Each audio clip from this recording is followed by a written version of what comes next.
Intersectionality is a game changer for diversity and inclusion in the workplace. Today's version of diversity and inclusion focuses on increasing the number of women, people of color, people who identify as LGBTQ, veterans, and so forth.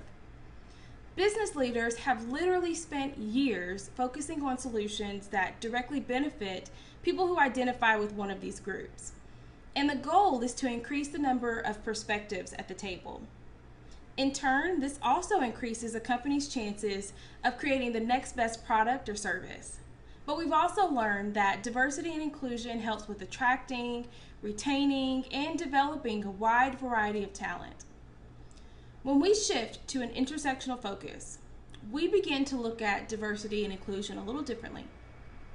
Intersectionality occurs when a person identifies with two or more underrepresented, marginalized, or oppressed groups.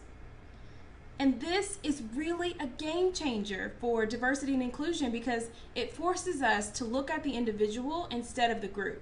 So when an intersectional person is passed over for a promotion or isn't hired for a prominent position or even just has a feeling of discrimination while at work, it's difficult to attribute these feelings and outcomes to a particular facet of their identity.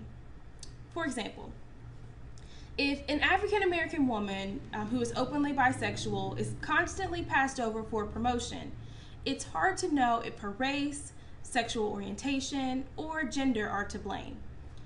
Intersectionality says it's a combination of all of those things and more that have contributed to that situation. In order for us to adequately solve this all too common problem, business leaders must do a better job of actually defining the problem. And that's where intersectionality comes in.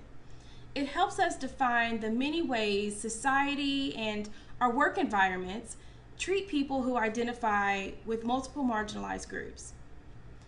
It helps us identify the different types of privilege and oppression that exist for the people who work with us and for us.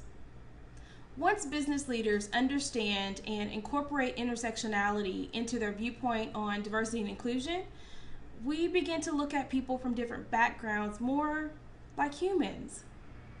Go to tableofdiversity.com to learn more about intersectionality and how to incorporate it into your daily leadership practice. See you soon.